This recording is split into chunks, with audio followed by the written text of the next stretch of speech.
This is Professor Michael Chapman. I'm one of the most experienced IVF doctors in Australia. I believe that an important part that I can contribute is to educate patients in relation to fertility, infertility, and all that involves. These series of podcasts help to educate you. I hope they are helpful to you. If you wish to know more, however, I'm more than happy to have you contact me via email, which is profmchapman@gmail.com, or make an appointment to see me on 9138 4222.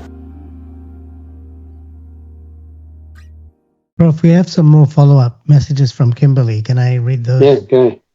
So she says, to add, I'm 35 this year, normal AMH when tested a few years ago, no carrier for anything other than CF, me. Would weight have anything to do with recurring miscarriages? I think you talked to that already.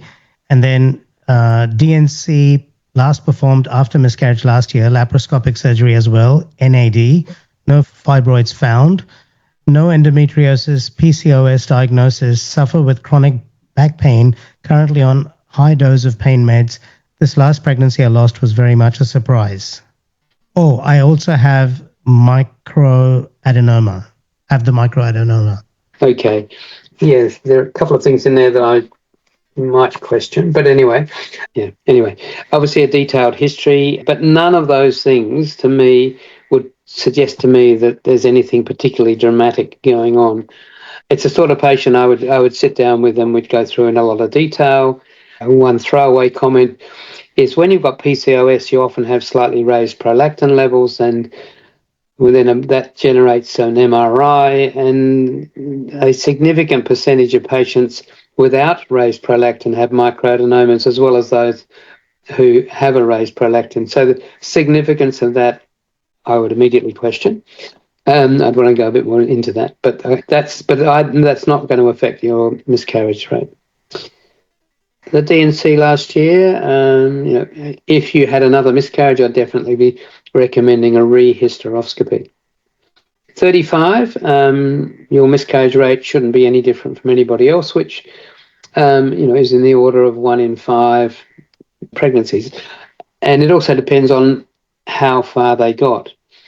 One of the issues today is that when a woman misses her period, and likewise with IVF, you get do a urine test from a chemist and it's positive, and then you have a bleed. Is that a miscarriage or is it not? Unfortunately, that sensitive assay is picking up a lot of what nature was trying to get rid of. And before we had those sensitive tests, we're just a couple of days late for a period was all we ever thought. It becomes more significant if you get to 6 weeks and the pregnancy doesn't continue.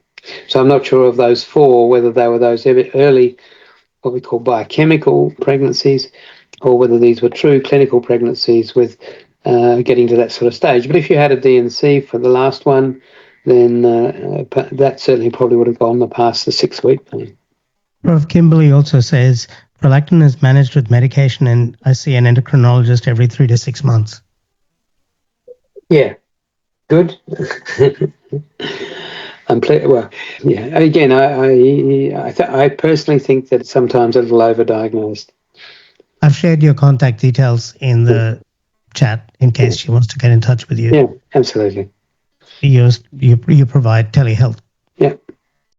And don't forget that you can access all the previous episodes by going to our website www.theivfjourney.com and select IVF Journey podcast from the navigation menu.